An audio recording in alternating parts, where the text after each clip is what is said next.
Hola a todos. Para estos días me gustaría dejaros preparados una serie de vídeos en los que hablaré de las partidas que aparecen en la cuenta de resultados, balance de situación y estados de flujo de efectivo. Espero que me dé tiempo porque voy, la verdad, pilladísimo de tiempo. Así que voy a intentar dejarlo preparado y quien quiera aprovechar su tiempo libre en esta época estival, pues qué mejor manera de continuar con su formación, básicamente, y seguir aprendiendo cada día un poquito más.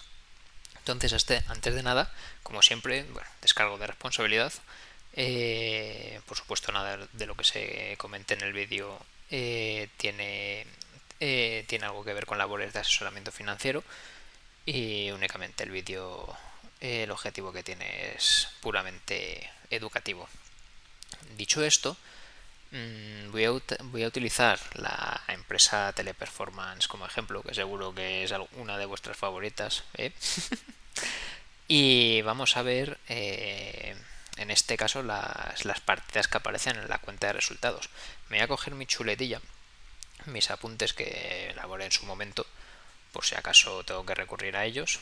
Pero vamos, ya os advierto dos cosas. Una de ellas es que las presentaciones o las cuentas de resultados, digamos, de las compañías se estructuran básicamente de la misma forma, pero no en todas aparecen las mismas partidas. Y esto os hablo para los tres casos, tanto para el balance como para el flujo de efectivo, porque en función de determinados gastos, de determinados ingresos y demás, y de determinados segmentos operativos de la empresa, pues en algunas aparecen, en otras no, otras realizan truquitos, como ya hemos visto en vídeos anteriores, y otras son más honestas. O sea, básicamente, o sea, no os penséis que tras todo este contenido os vais a convertir en unos expertos. O sea, cada empresa hay que estudiarla, evidentemente, por separado, porque, porque cada una tiene sus particularidades. Entonces, la segunda advertencia que quiero hacer es que creo que van a salir vídeos bastante pesados y bastante tediosos, así que tomaros un café para los que estéis interesados y para los que no, pues poneros a ver otra cosa, que queréis que os diga. Pero bueno, para el que le interese seguir aprendiendo un poquito más, vamos a empezar con el top line, que se llama, de la cuenta de resultados, que son los ingresos. Pues básicamente es el importe que una empresa tiene por su actividad principal. ¿Vale? O sea, por ejemplo, la venta de bienes y servicios. En este caso, los servicios que ofrece la empresa Teleperformance. Aquí pasa un poquito también como en Autodesk, ¿vale? Todas las partidas que aparezcan en la cuenta de resultados como otros, que veis que Teleperformance tiene otros ingresos, otros gastos operacionales, eh, otros ingresos barra gastos, no operativos y demás.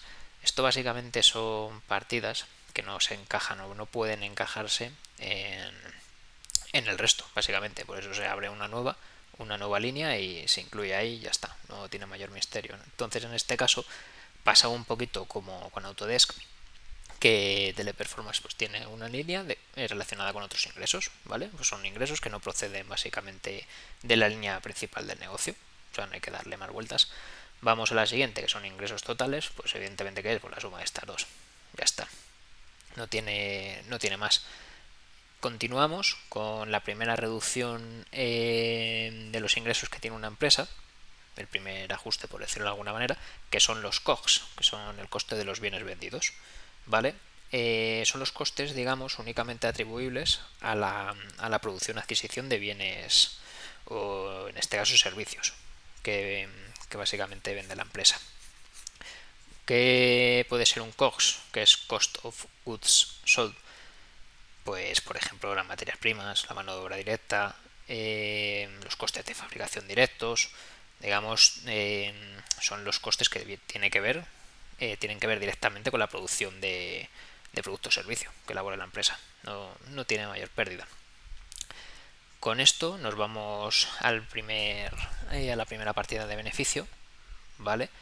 Que es básicamente la resta de ingresos totales menos los COGS, que es el beneficio bruto, que a mí es una partida que me gusta siempre mucho. Como ya vimos, por ejemplo, en Autodesk, o sea, una empresa con un beneficio bruto salvaje, o mejor dicho de otra manera, con un margen bruto completamente astronómico.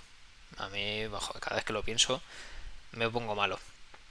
Y pues nada, simplemente el beneficio bruto que es, pues son los ingresos que básicamente quedan después de cubrir el coste directo de producir o vender, sí, lo que ya se ha vendido básicamente.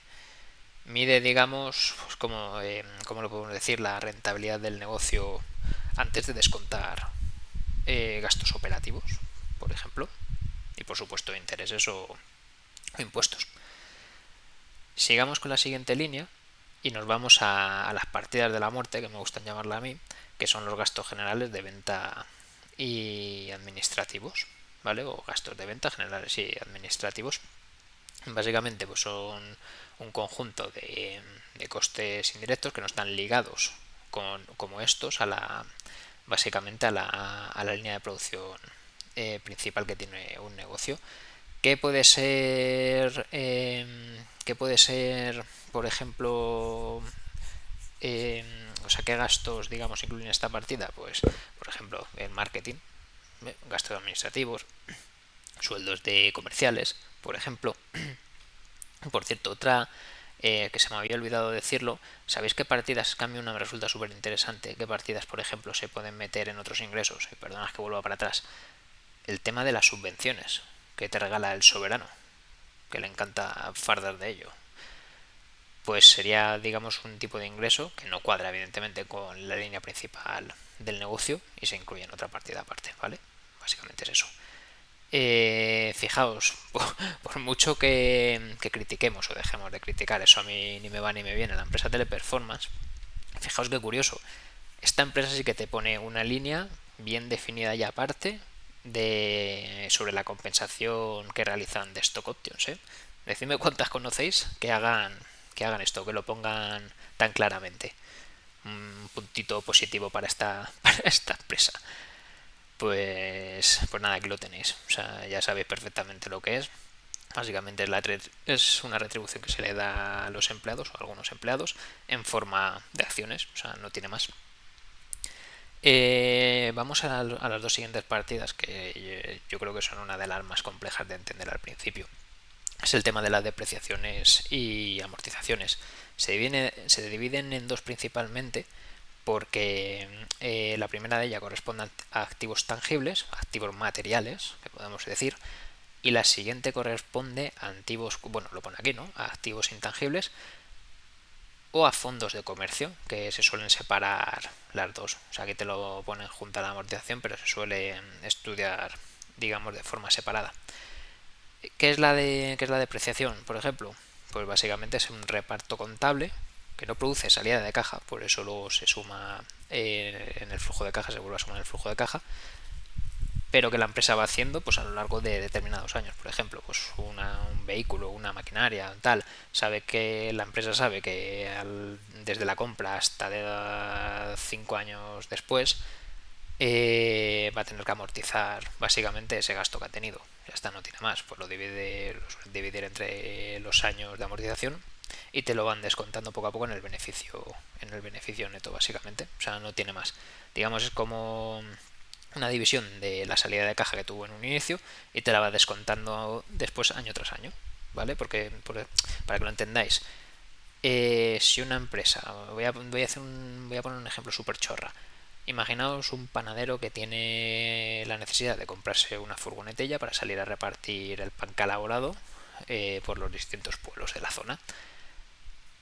Desde el minuto 1 de la compra, ¿vale? O sea, él al final se ha tenido que gastar, imaginaos que la furgoneta, por hacer un ejemplo sencillo, le cuesta 10.000 euros. Pues desde ese momento, digamos, tiene que haber representado una salida de caja de 10.000 euros, pero el beneficio neto no se ve, digamos, entre comillas, afectado por eso. ¿Por qué? Porque a pesar de que haya perdido una caja de 10.000 euros, básicamente ha aumentado su patrimonio, perdón, hace la misma proporción. O sea, es decir, como que se netea. Básicamente no tiene ni pérdida ni beneficio desde el minuto cero.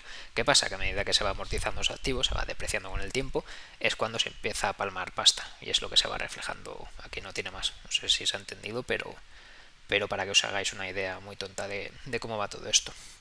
Vamos luego a los activos intangibles y fondo de comercio, que aquí no me quiero enrollar mucho. Voy a poner un ejemplo muy tonto para que lo entendáis. La diferencia entre fondo de comercio y activos intangibles, por ejemplo, imaginaos que Teleperformance en este caso compra una patente, lo mismo que por la que tiene de derecho en los próximos 10 años, que le cuesta X millones, da igual, pues lo va amortizando como si fuese el mismo ejemplo de la furgoneta, lo va amortizando de forma periódica durante el resto de los 10 años. Y ya está, básicamente hasta que se le termine, digamos, la vigencia de esa patente. Y el fondo de comercio, ¿vale? Que es un tema que no se tiene relación con la adquisición de otras empresas. Cuando una empresa adquiere otra, suele pagar, por ejemplo, puede pagar, mira, Teleperformance, esto corregidme si me confundo, creo que le pasó algo parecido, me lo estoy inventando, porque no lo he investigado, pero adquirió Mayorel, puede ser. Pues básicamente Teleperformance quizás pagaría un precio por encima del valor de esa empresa, ¿vale? Sobrepagaría un poco. Básicamente, pues, ¿por qué se suele hacer esto? Evidentemente, porque las empresas que compras, pues, pueden llegar a tener una cartera de clientes fieles, que ese es el goodwill, ¿no? Ese es el sobrecoste, básicamente, que te apuntas como un beneficio teórico. Digamos, los empleados de la empresa que adquiere suelen tener un know-how de cómo funciona esa empresa, o sea, digamos que son como, eh, como activos intangibles, básicamente, que no son materiales, pero que tienen una especie de valor. Lo que pasa es que el fondo de comercio aquí pues se va sometiendo a test de estrés a lo largo de determinados periodos, y en el momento que se considere que la valoración de esa empresa tiene un precio y tú has pagado un precio mayor, pues te meten un impairment, que ya os pondré un ejemplo sobre este tema, y te destruye básicamente el beneficio. Es, por ejemplo, es un ejemplo bastante tonto. Como hemos mencionado antes, por ejemplo, en el tema de otros ingresos, tenemos otros gastos operacionales. Pues muy bien, pues son otros gastos, una partida de gastos que no se puede encajar en ninguna de estas de arriba. Así que nada, vamos a los gastos al final, a los gastos operativos totales, que básicamente es la suma de los que acabamos de describir, pues no tiene más. Y vamos por fin al EBIT, al Earning Before Taxes and Interest, o al revés, perdón, EBIT Before Interest and Taxes. Básicamente es el beneficio operativo, Operating Profit, y nada, es el resultado, digamos, que genera el negocio básicamente por su actividad ordinaria.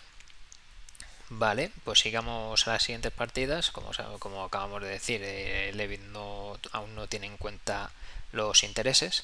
Pues básicamente para llegar al EBT, que es el Earnings Before Taxes únicamente, que es el earnings, digamos, el beneficio una vez descontado todas las partidas relacionadas con los intereses, pues básicamente es esto. Siguiente partida. Esta no la tengo ni que explicar, ¿no? Si una empresa, imaginaos que tiene deuda, como es el caso de Teleperformance, creo, pues paga mes a mes, año a año, semestre a semestre, trimestre a trimestre, o depende de cómo lo financie, unos intereses como hemos pagado todos en algún momento de nuestra vida, lógicamente. Tiene una partida de ingresos por intereses e inversiones, puede ser en este caso la opuesta, que tengan depósitos, hayan prestado dinero, lo que sea, pues tienen ellos básicamente intereses por esa actividad, ya está.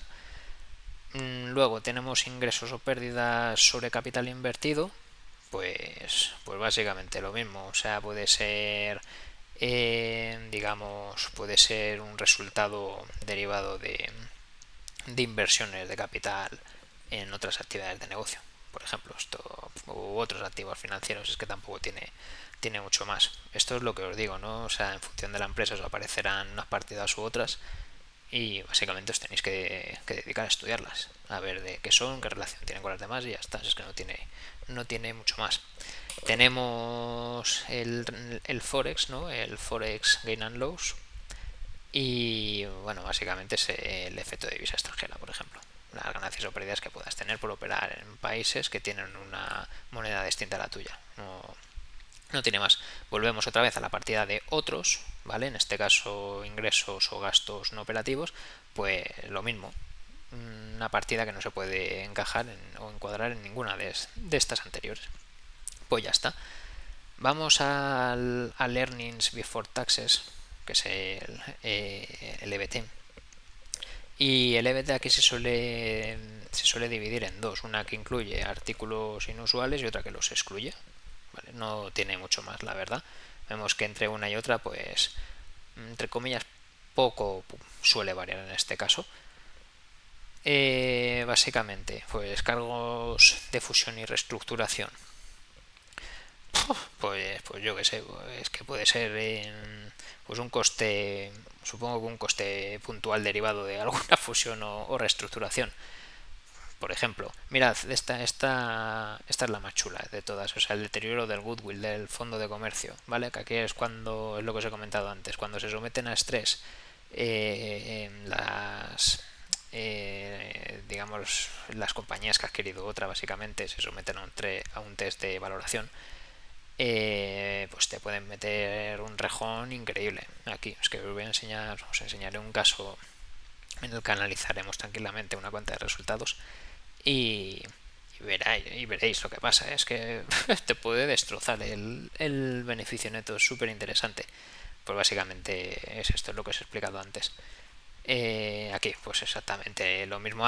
La diferencia principal entre estas dos, si no estoy confundido, únicamente es que una partida se refiere a activos financieros, bonos, acciones o lo que sea, y la de venta de activos eh, básicamente son pues, el tema de edificios y demás, ¿vale? No tiene más.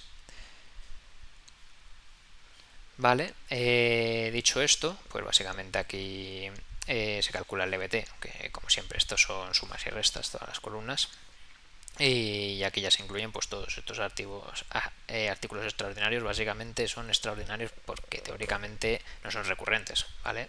Tú no todos los trimestres vas a tener un impairment en el goodwill, por ejemplo. Pues vale, pues ya está. Simplemente como que quitas el ruido, ¿no? Entre uno y otro.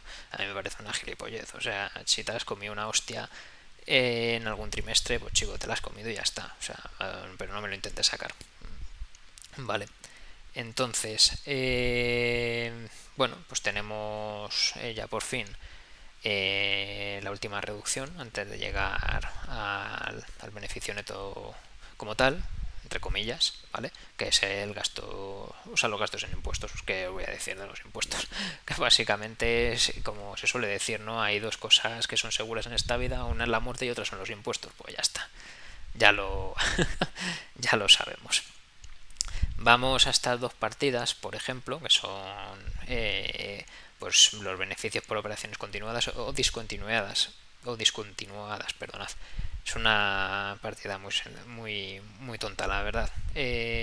Por operaciones continuadas, pues es el resultado neto, digamos, generado por las actividades de negocio que actualmente mantiene, lógicamente, y que es la partida de discontinuadas, por lo contrario, o sea, una línea de negocio que ha decidido cerrar la empresa. Básicamente ya está, no tiene más.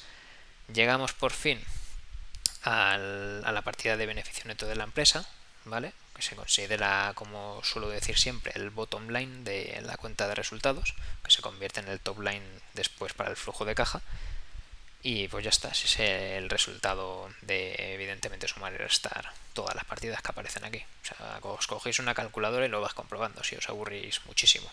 Y veis que básicamente vais a llegar a estos resultados. ¿Qué más podemos ver? Por ejemplo, en interés minoritario, que es una partida que de vez en cuando aparece en algunas empresas, y básicamente cuando una empresa, por ejemplo, si imaginad que Teleperformance adquiere el 80% de otra empresa, no adquiere el 100%, no lo consigue, lo que sea, pues básicamente lo que muestra la partida es el beneficio que le corresponde al otro tanto 20% de los accionistas. Por eso se llaman accionistas minoritarios, y por de ahí viene que la partida sea de intereses minoritarios. O sea, no tiene mucho más. Luego el beneficio neto, por ejemplo, bueno, el beneficio neto